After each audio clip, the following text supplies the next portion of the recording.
공부 잘하는 애들이 뭐 영화도 잘 찍지 왜? 라고 하는 질문 해봐야 되죠. 좀 잘 찍는 애들이 좀 필요하다. 근데 이번에 방영과 교수님들이 좀 많이 바뀌었잖아요. 5년 사이에 바뀌면서 젊은 교수님들이 생각하기에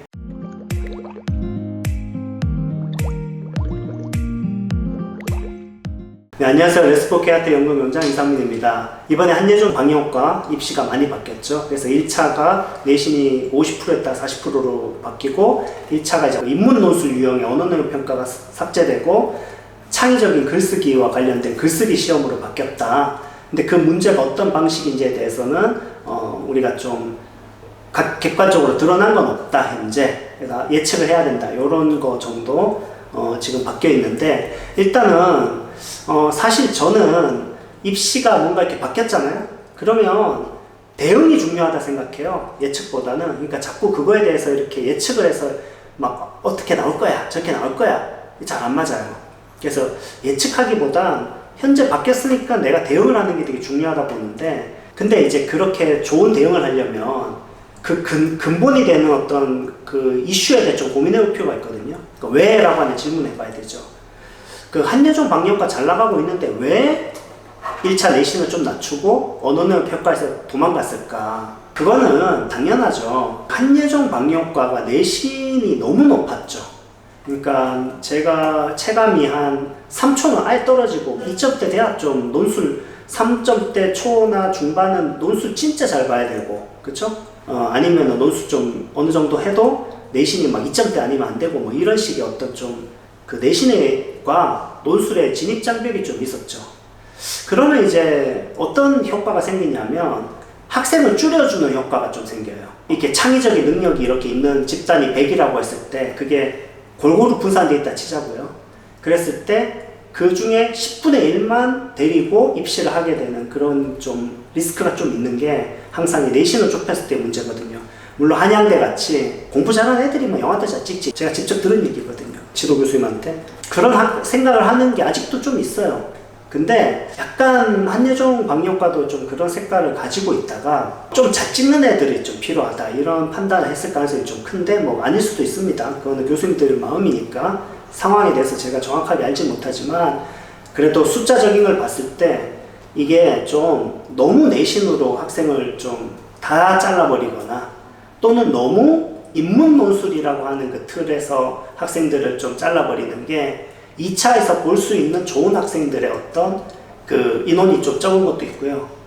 근데 한예종은 뭐 그 인원 적은 거 두려워하진 않지만 그 다음에 특히나 걱정하시는 게 뭐냐면 비슷한 느낌의 학생들이 좀 많다고 판단하셔서 가능성이 큽니다. 그러니까 무슨 말이냐면 인문 논술이 좋은 방영과 미래를 이끌어갈 수 있는 좋은 소질을 갖고 있는 학생을 찾는데 나쁜 전형이라고 생각하진 않을 거예요. 그게 나쁜 전형이라고 생각했으면 벌써 없앴겠죠. 근데 같은 색깔의 학생들이 너무 많게 모이게 하는 그런 입시 전형이라고 판단하는 건 좀 정확한 분석일 수 있을 것 같습니다. 그 느낌밖에 없다는 거예요. 방영과가. 그러니까 2차에서 뽑으려고 해도 약간 좀 3배수잖아요. 너무 아닌 친구들이 있거든요. 한 가지 색깔만 있는 거죠. 다 똑같은 얘기하고 다 다큐멘터리 얘기하고 다 인문학 얘기하고 다 시사 얘기하고 다 그런 쪽으로 똑똑하고 그런 쪽으로 학원 다 다니고 있고 다 그런 쪽으로 뭐 글은 잘 쓰고. 근데 이번에 방영과 교수님들이 좀 많이 바뀌었잖아요. 5년 사이에 바뀌면서 젊은 교수님들이 생각하기에 혁신으로 가자. 그래서 지금 한예종 내부에서 웹툰 또 OTT 그리고 여러 가지 원소스 멀티유즈 이런 것들을 다양하게 접목시키면서 굉장히 실기 중심으로 그 학제가 좀 진화하고 있거든요. 그리고 AI 같은 것도 적극적으로 받아들이는 학교가 또 한예종이죠. 그런데 이런 거를 좀 이끌어갈 수 있는 다양성이란 측면에선 인문 논술이 좀 맞지 않다고 볼 수가 있죠. 그래서 그 한예종 영학과처럼 좀 제가 봤을 때 인문 논술 같은 유형은 안 나올 거예요. 좀 그럴 가능성이 희박하고, 근데 논술을 완전히 벗어나진 또 않을 거예요. 그러니까 2차에서 볼 수 있는 스토리텔링 실기 같은 거 있죠. 그런 걸 1차에서 보진 않을 겁니다.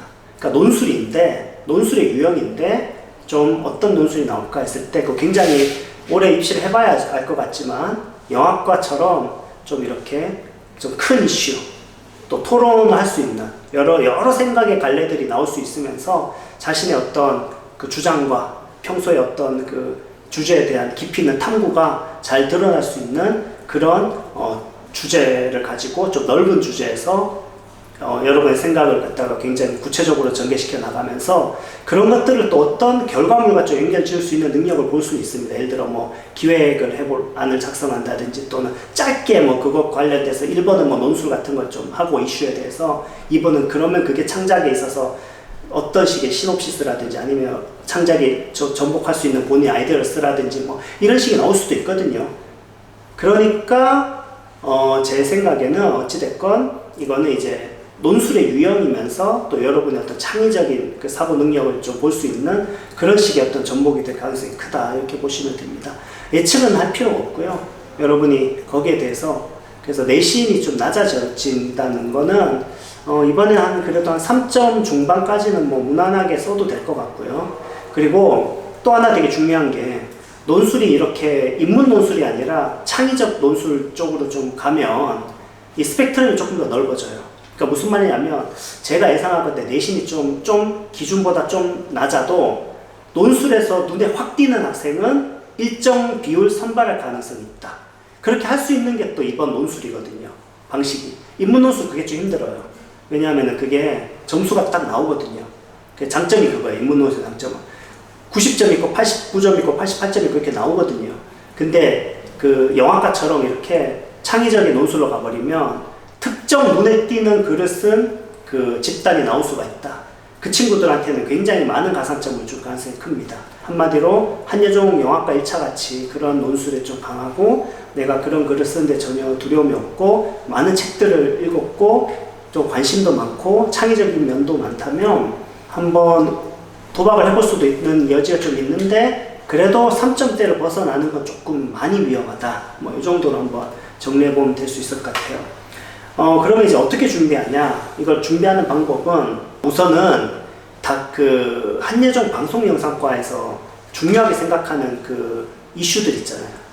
그건 이제 그 한예종 방영과의 어떤 커리큘럼을 좀 보셔도 되고 사실은 이제 그냥 저희 학원에 보면 그 한예종 방영과 커리큘럼 있거든요. 그것 좀 보시면 더 정확하게 알 수 있습니다. 네, 그냥 제가 그냥 다 알려드리는 거예요. 그러면 이제 그게 무슨 말이냐? 이 커리큘럼을 보면 여러분이 어떤 주제들에 좀 집중해야 될지가 알 수 있죠. 그 주제들과 관련돼서 책을 좀 많이 읽어보고 토론도 해보고 글도 쓰고 그런 식의 작업들은 반드시 필요하다고 좀 봅니다. 그래서 여러분들이 그 다큐멘터리 이렇게 장르로 좀 정하기보단 그런 주제들로 좀 접근하는 게 좋을 것 같아요. 그 한예종 방영과는 그런 주제들이 되게 분명하거든요. 네, 그런 주제들을 잘 생각해서 하나씩 좀 생각해보고 관련된 글을 좀 연습해보고 책도 좀 많이 읽고 너무 깊이 있는 책보다는 대학 1, 2학년들이 읽을 수 있는 그런 정도 수준의 교양서적들 정도 한번 그 주제에 맞춰서 읽어보시고 토론 많이 하세요. 주제 갖고 토론하고 짧은 글 많이 써보고 이런 것들이 되게 중요하고요. 제 예상에 하나만 더 말씀드리면 아까 얘기했다시피 이거는 거의 이렇게 나올 가능성이 큰데 이거를 창의적인 것과 연결짓는 문제가 하나 더 나올 가능성이 있다는 거예요. 그래서 여러분이 좀 창의적 글쓰기도 중요합니다. 그러니까 시나리오 쓰고 이런 게 꼭 국한되지 않더라도 그게 줄거리가 됐건 기획안이 됐건 또는 어떤 창의적 어떤 그 매체, 만화로 써도 되고 뭐 다큐로 해도 되고 어떤 매체도 상관없이 어떤 매체를 하고 그 매체에서 어떤 식으로 여러분의 기획을 할지 이런 여러분의 아이디어 뭐 이런 걸 쓸 수도 있겠죠. 그러니까 어떤 식이 됐건 창의적인 아웃풋을 낼 수 있는 그 프로세스를 보는 문제가 또 추가될 가능성이 좀 있거든요. 깊이 있는 어떤 그 주제에 대해서 좀 생각해 보는 거. 그 다음에 그거를 창의적 어떤 아웃풋과 연결 지을 수 있는 어떤 연습들, 이런 것들이 좀 필요하다고 봅니다. 요번에 기회입니다. 항상 이렇게 크게 변했을 때 굉장히 여러분한테 기회가 온 거기 때문에 이 기회를 꼭 놓치지 않고 잡았으면 좋겠습니다. 오늘 여기까지 하겠습니다. 감사합니다.